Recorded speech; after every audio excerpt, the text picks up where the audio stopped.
All right, YouTube, hope you're doing well today. I'm Jeremiah from New Life Counselling. I hope everything is as best as possibly can be okay.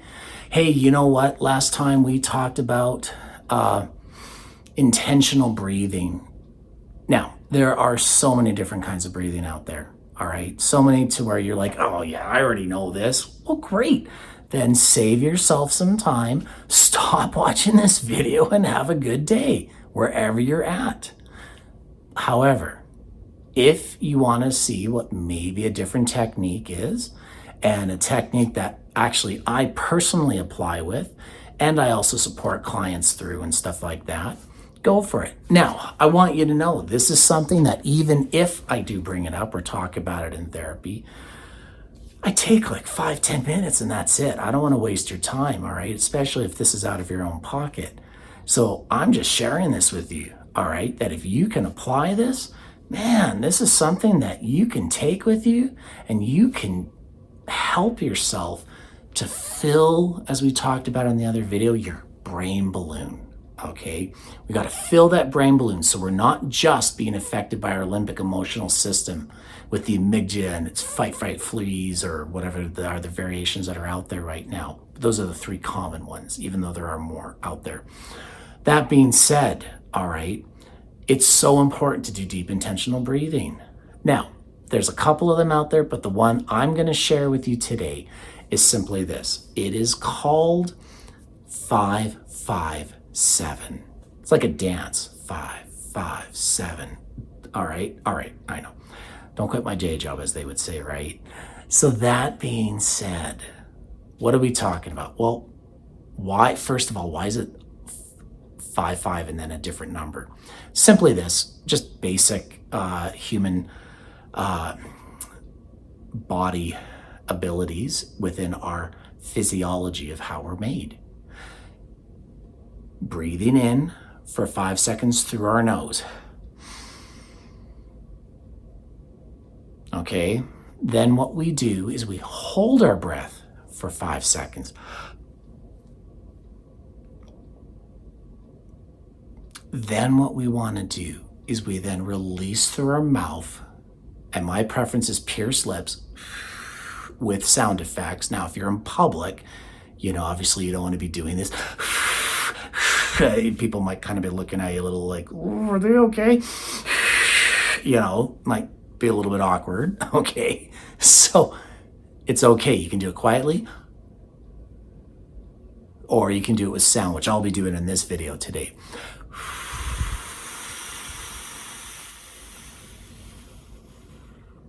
Seven seconds. Now, why in through the nose for 5, out for 7?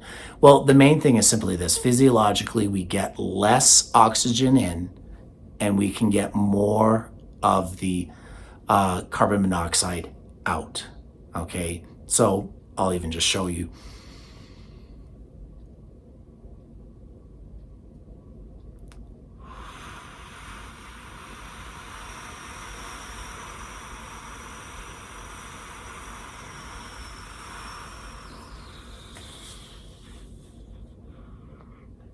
See that? Way more out. And I could have actually even pushed it out even more if I wanted to, and if I was more in control of the breath in that moment, okay? That be, well, henceforth what swimmers do, right, when they're swimming, right? Especially those athletic swimmers. Fascinating to watch them as they breathe in and not when they're in water, depending where they're at within the ebb and flow of the swim. That being said, let's take that concept. So we're breathing in for 5. We hold it. Why are we holding our breath now? Well, we hold our breath because quite often we get tense. In fact, I want to give you one more little side instruction, if that's okay with you. While we're holding our breath, if there's generally 2 types of people. Now, not everyone's the same. All right, some people get pressure in their head when they're stressed and tense. Other people, it's shoulders. But the majority, I've even, you know, maybe it's your pinky toe. I don't know. But the majority of people throughout the years that have come into the office, it's generally the chest or the belly, okay?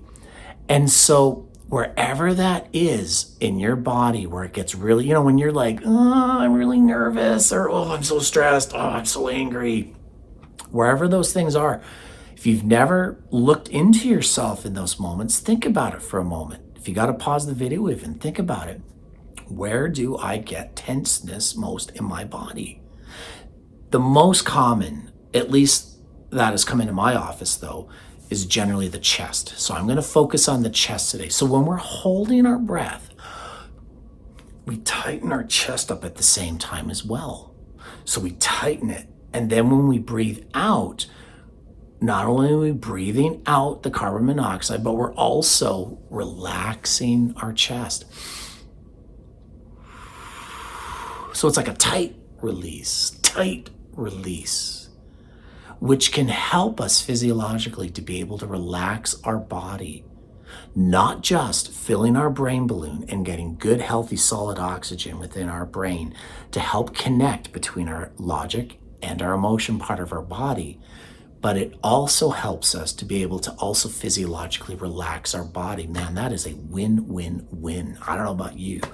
So let's just go through it. I'm not going to go through with it, but I will say this: if you are one of those, well, give me something like as a practical thing that I can walk out with every day. It's simply this: morning, whenever you're stressed, in the evening. And you do it 3 sets of 3, in other words, 9 times. All right. If you're still tense by that point, there are some other advanced strategies that definitely you can come talk to me or you can talk to your therapist about, all right, that are out there. But we're just going to focus on the basic breathing for this video content today, okay?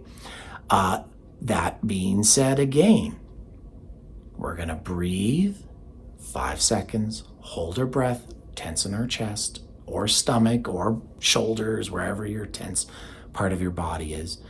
And then we breathe with pierced lips out for 7 seconds. It is as simple as that, but that's why I called the very first video when we talk about breathing the most offensive therapy you'll ever have, because it's the thing that we know we all should do, but even this therapist sometimes forgets to do and then goes, I got to practice what I preach. Breathe, etc., etc.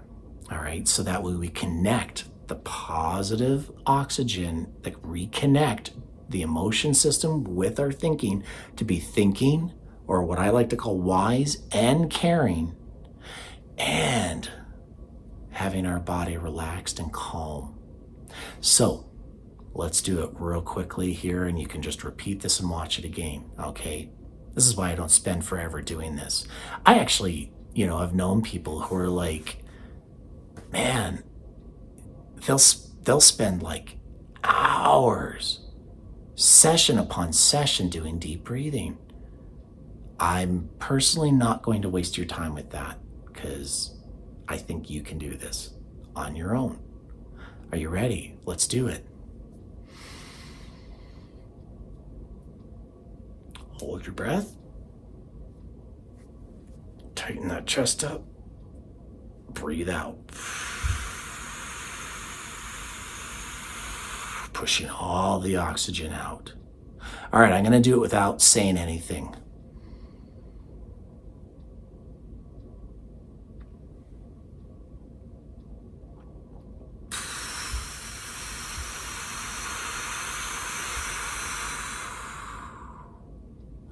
And then you do it over and over again.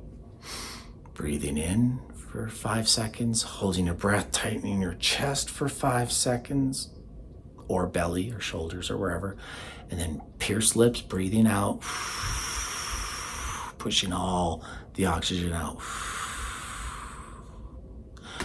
That's it. Man, you are good to go. I don't know about you, but I'm doing a whole lot of breathing doing this, and I'm feeling good. By the ways, there is a natural reaction when we're breathing within our body. Healthy dopamine, oxytocin is sometimes released as well, other than just dopamine. All sorts of different articles online with that stuff. But when you are breathing properly, you feel good. Oh my gosh, isn't that kind of what, really, if we're honest with ourselves, why I go to therapy? Because I want to feel better. I want to feel good. I want to enjoy life. It's a good thing to have. It's okay to feel good. By the way, on a side note, for those of you who might be artists or musicians and stuff like that, I learned this years ago in the standpoint, just because of my musical background. I've been in a lot of different kind of choirs and stuff like that, or I've been asked to be in different choirs and have supported in singing and stuff like that. And, it's amazing. There's always this point in practices, all right? And the tighter a team gets, you'll see it actually. I call it about the 45 minutes in, if it's an hour or 2 hour practice. And it's where everyone gets all weird and giggly and I don't know what's wrong with me. It's because you're breathing properly, probably maybe even for the first time in your life. And you feel good. It's actually the most natural, legal high you can ever have. I've even had clients with addiction issues who go, dude, this is like, I feel stoned. Like, what's going on? Yeah. And it's okay because it's legal. It's healthy. It's au naturel. It's a good thing. And you feel good. So make sure next time you're feeling a little bit stressed, or if maybe there's an exam coming up, maybe I got a meeting with a boss, maybe I got a job interview, maybe I've got to go to therapy for the first time and I'm feeling extremely nervous about it.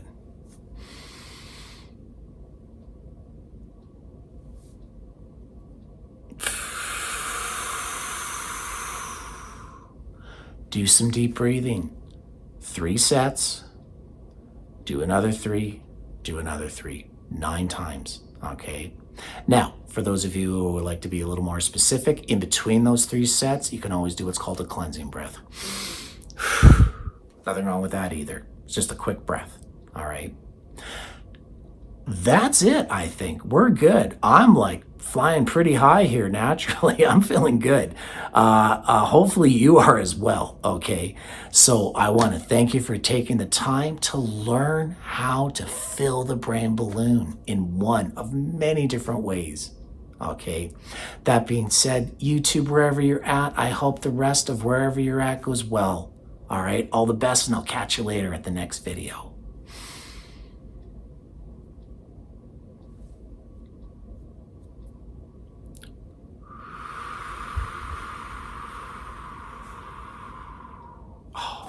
Feeling good.